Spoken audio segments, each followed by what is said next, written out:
ಯಾವುದಕ್ಕೆ ಎನ್ಐಎ ತನಿಖೆಯನ್ನು ಮಾಡೋದು ಅಂತಂದ್ರೆ ಭೀತಗೊಳಿಸೋದು, ಜನರನ್ನ ಭಯಭೀತಗೊಳಿಸಲಿಕ್ಕೆ ಬೇಕಾದ ರೀತಿಯಲ್ಲಿ ದುರುಪಯೋಗ ಪಡಿಸಿಕೊಳ್ಳೋ ಕೆಲಸವನ್ನು ಇವತ್ತು ಕೇಂದ್ರ ಸರ್ಕಾರ ಮಾಡ್ತಾ ಇದೆ. ಆದ್ರಿಂದ ಸಿಪಿಎಂ ಪಕ್ಷ ಕೇಳ್ತಿರೋದೇನಂತಂದ್ರೆ ಈ ದಕ್ಷಿಣ ಕನ್ನಡ ಜಿಲ್ಲೆಯಲ್ಲಿ ಆಗಿರ್ತಕ್ಕಂಥ ಕೊಲೆಗಳೇನಿದಾವೆ ಇವುಗಳನ್ನ ಸಂಪೂರ್ಣವಾಗಿ ತನಿಖೆ ಮಾಡಕ್ಕಾಗಬೇಕು. ಇವತ್ತು ಕೋಮು ನಿಗ್ರಹ ಪಡೆ ಅದು ಕಾರ್ಯಾಚರಣೆಯನ್ನು ಮತ್ತಷ್ಟು ಉತ್ತಮ ಮಾಡಬೇಕು ಅಂತ ನಾವು ಕೇಳ್ತೀವಿ. ಹಿಂದೆ ಇದ್ದಂತ ಪೊಲೀಸ್ ಅಧಿಕಾರಿಗಳು ಯಾವ ರೀತಿ ಸಿಪಿಎಂನ ಅಭಿಪ್ರಾಯವನ್ನ ನಿರ್ಲಕ್ಷ್ಯ ಮಾಡಿದೆ, ಯಾವ ರೀತಿ ಈ ಜಿಲ್ಲೆಯ ಜನರ ಪರವಾಗಿರ್ತಕ್ಕಂಥ ಧ್ವನಿಯನ್ನ ಅಭಿಪ್ರಾಯಗಳನ್ನ ದಮನ ಮಾಡಿದೆ ಅನ್ನುವಂಥದ್ದು ನಾವು ನೋಡಿದ್ದೇವೆ. ಆ ರೀತಿ ಅತ್ಯಂತ ಕೆಟ್ಟ ಪೊಲೀಸ್ ವ್ಯವಸ್ಥೆ ಈ ಹಿಂದೆ ಇತ್ತಿಲ್ಲಿ. ನಾವು ಹೇಳಿದಂತ ಯಾವ ಅಭಿಪ್ರಾಯಗಳನ್ನು ಅವರು ಮಾನ್ಯ ಮಾಡಲಿಲ್ಲ. ಹೀಗಾಗಿ ಕೋಮುವಾದಿಗಳಿಗೆ ಕುಮ್ಮಕ್ಕು ಕೊಡ್ತಕ್ಕಂಥ ಕೆಲಸಗಳನ್ನೇ ಹಿಂದಿನ ಪೊಲೀಸ್ ಆಡಳಿತ ಮಾಡಿರೋದಿಲ್ಲ. ಆ ಕಾರಣಕ್ಕಾಗಿ ನಾವೀಗ ಹೊಸದಾಗಿ ಬಂದಿರತಕ್ಕಂಥ ಪೊಲೀಸ್ ಅಧಿಕಾರಿಗಳು ವ್ಯವಸ್ಥೆ ಏನಿದೆ ಒಂದು ಹೊಸ ಆಶೆಯನ್ನು ಹುಟ್ಟಾಕಿದ್ದಾರೆ. ದಕ್ಷಿಣ ಕನ್ನಡ ಜಿಲ್ಲೆಯಲ್ಲೂ ಮತ್ತು ರಾಜ್ಯದಲ್ಲೂ ಕೂಡ ಏನೋ ಮಾಡ್ತಾರೆ ಇವರು ಅನ್ನುವಂತ ಒಂದು ಸಣ್ಣ ಭರವಸೆಯನ್ನು ಹುಟ್ಟಾಕಿದ್ದಾರೆ. ಆ ರೀತಿ ಭರವಸೆಯನ್ನು ಆರಂಭದಲ್ಲಿ ಹುಟ್ಟಾಕಿರ್ತಕ್ಕಂಥ ಪೊಲೀಸ್ ಅಧಿಕಾರಿಗಳಿಗೆ ಮತ್ತು ವ್ಯವಸ್ಥೆಗೆ ಸಿಪಿಎಂ ಪಕ್ಷ ಕೇಳಕ್ ಬಯಸೋದೇನಂತಂದ್ರೆ, ನೀವು ಈ ತಕ್ಷಣಕ್ಕೆ ನಿಗ್ರಹ ಮಾಡೋ ವಿಚಾರ ಮಾತ್ರ ಅಲ್ಲ, ಇತ್ತೀಚೆಗೆ ನಡೆದಿರ್ತಕ್ಕಂಥ ಎಲ್ಲ ಪ್ರಕರಣಗಳಲ್ಲಿ ಸರಿಯಾದಂತ ಎಫ್ಐಆರ್ಗಳನ್ನ ಹಾಕಬೇಕು. ಎಲ್ಲ ದುರ್ಬಲವಾದಂತ ಎಫ್ಐಆರ್ಗಳನ್ನ ಹಾಕಿ ಬೇಕಾದಂತವರಿಗೆ ಬಲಿಷ್ಠವಾದಂತ ಎಫ್ಐಆರ್ಗಳನ್ನ ಹಾಕಿ ಬೇಡ ಅನ್ನೋಂಥವರಿಗೆ ದುರ್ಬಲವಾದಂತ ಎಫ್ಐಆರ್ಗಳನ್ನ ಹಾಕಿ ಕೇಸುಗಳನ್ನ ಮುಗಿಸಲಿಕ್ಕೆ ಮತ್ತೆ ಒಂದು ಸಮುದಾಯದವರಿಗೆ ವಂಚನೆ ಆಗೋ ರೀತಿಯಲ್ಲಿ ಮಾಡಲಿಕ್ಕೆ ಬೇಕಾದಂತ ಕ್ರಮಗಳನ್ನ ಇಂದಿನ ಪೊಲೀಸ್ ವ್ಯವಸ್ಥೆ ತಗೊಂಡಿದೆ. ಅದೆಲ್ಲವನ್ನೂ ಬದಲಾಯಿಸಬೇಕಂತ ಅಗತ್ಯ ಇದೆ. ಇದೇ ಸಂದರ್ಭದಲ್ಲಿ ಕಳೆದ 10 ವರ್ಷಗಳಲ್ಲಿ ಜಿಲ್ಲೆಯಲ್ಲಿ ನಡೆದಿರ್ತಕ್ಕಂಥ ಸಾಲು ಮತೀಯ ದ್ವೇಷದ ಕೊಲೆಗಳೇನಿದ್ದಾವೆ ಅದಕ್ಕಾಗಿ ಎಸ್ಐಟಿಯನ್ನು ರಚನೆ ಮಾಡಬೇಕು ಅಂತೇಳಿ ನಾವು ರಾಜ್ಯ ಸರ್ಕಾರವನ್ನ ಒತ್ತಾಯ ಮಾಡ್ತಾ ಇದ್ದೀವಿ.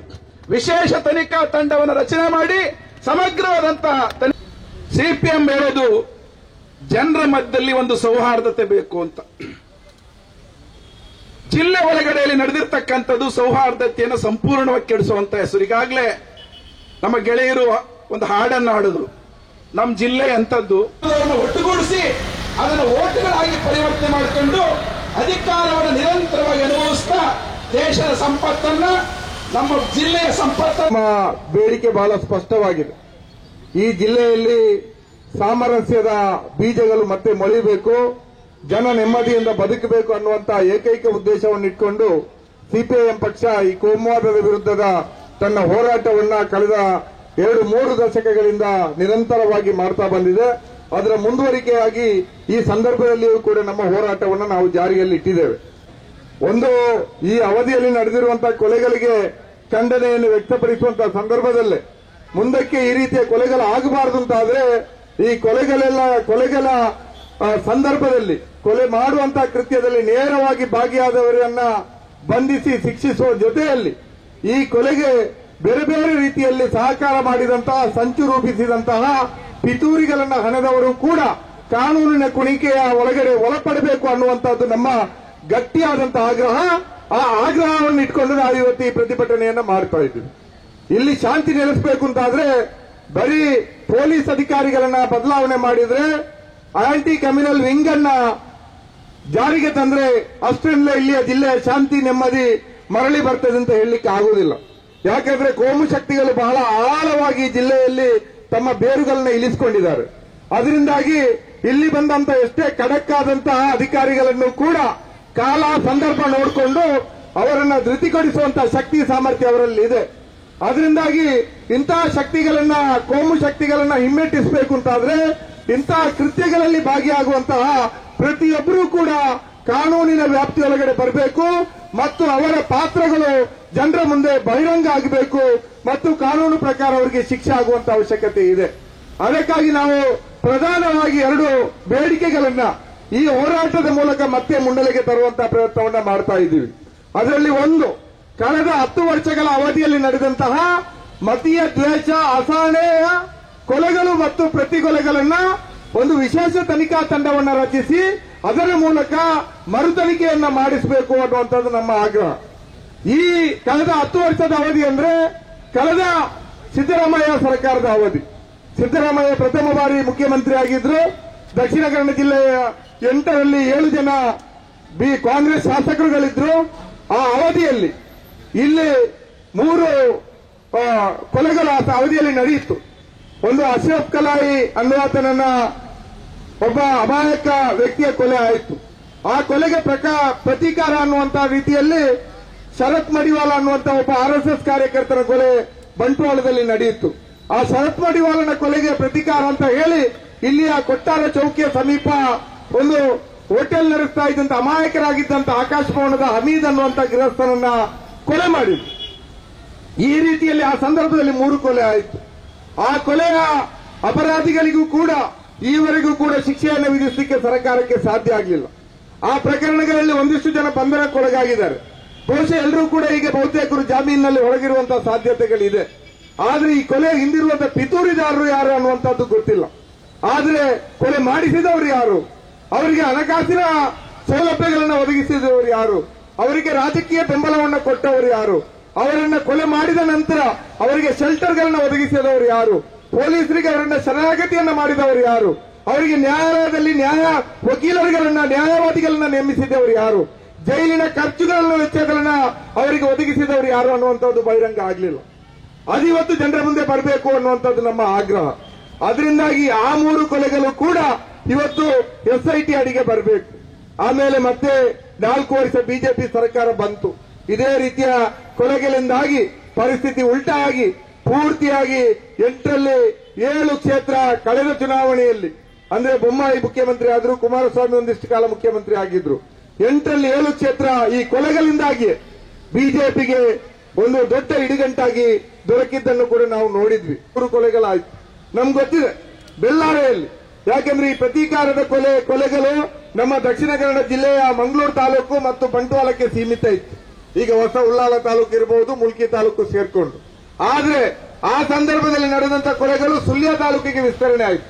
ಅಲ್ಲಿ ಮಸೂದ್ ಅನ್ನುವಂತ ಒಬ್ಬ ಮುಸ್ಲಿಂ ಹದಿಹರೆಯದ ಯುವಕರನ್ನ ಮತೀಯ ದ್ವೇಷದಿಂದ ಪ್ರೇರಿತವಾದಂತಹ ಕ್ರಿಮಿನಲ್ಗಳ ಗುಂಪು ಕೊಲೆ ಮಾಡಿತು.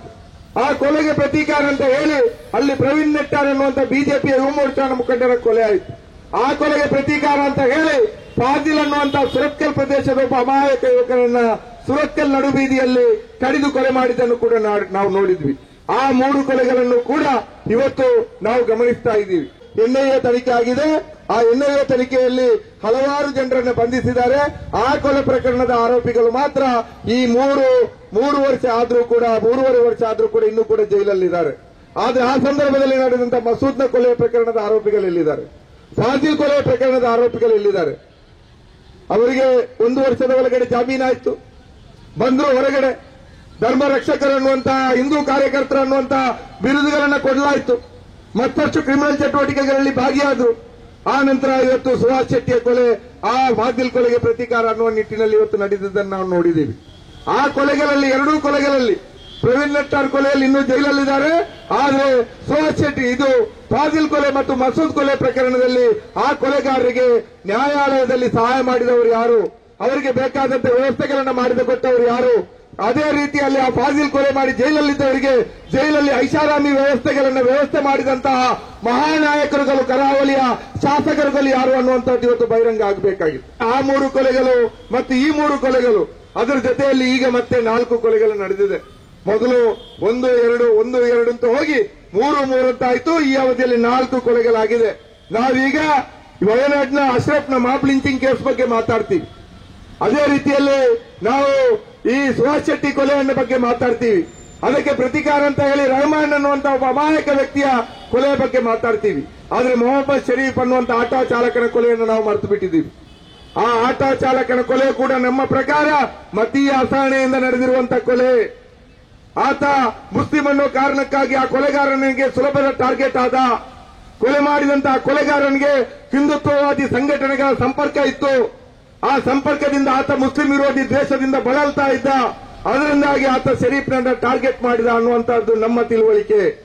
ಆದ್ರೆ ಇವತ್ತು ಈ 4 ಕೊಲೆಗಳಲ್ಲಿ ಕೇವಲ ಈಗಾಗಲೇ ನಮ್ಮ ಕಾರ್ಯದರ್ಶಿಗಳು ಹೇಳಿದ್ರು, ಇವತ್ತು ಈ ಒಂದು ಸುಹಾಸ್ ಶೆಟ್ಟಿ ಕೊಲೆಯನ್ನು ಹೊರತುಪಡಿಸಿ ಇನ್ನು 3 ಕೊಲೆಗಳನ್ನ ಕಡೆಗಣಿಸುವಂತ ಪ್ರಯತ್ನ ಆಗ್ತಾ ಇದೆ. ಅದರಿಂದಾಗಿ ಈ ಅವಧಿಯಲ್ಲಿ ನಡೆದಂತ ಈ 10 ಕೊಲೆಗಳು ಕೂಡ 10 ಕೊಲೆಗಳು ಕೂಡ ಈ 10 ವರ್ಷದ ಅವಧಿಯಲ್ಲಿ ಏನು ನಡೆದಿದೆ ಅದು ವಿಶೇಷ ತನಿಖಾ ತಂಡದ ರಚನೆ ಮಾಡಿ ಅದರ ವ್ಯಾಪ್ತಿಗೆ ಈ ತನಿಖೆಯನ್ನ ವಹಿಸಬೇಕು ಅಂತ ಹೇಳಿ ನಾವು ಸಿದ್ದರಾಮಯ್ಯ ಸರ್ಕಾರಕ್ಕೆ ಬಲವಾಗಿ ಆಗ್ರಹಿಸ್ತೀವಿ. ನನಗಿಷ್ಟ ನಂದಿನಿ ತುಪ್ಪ, ಶುದ್ಧ ತುಪ್ಪ ಅಂದ್ರೆ ನಂದಿನಿ. ನನ್ನ ಫೇವರೇಟ್ ನಂದಿನಿ ಚೀಸ್. ಈಗ ಎಲ್ಲರ ಫೇವರೇಟ್ ನಂದಿನಿ ಚೀಸ್.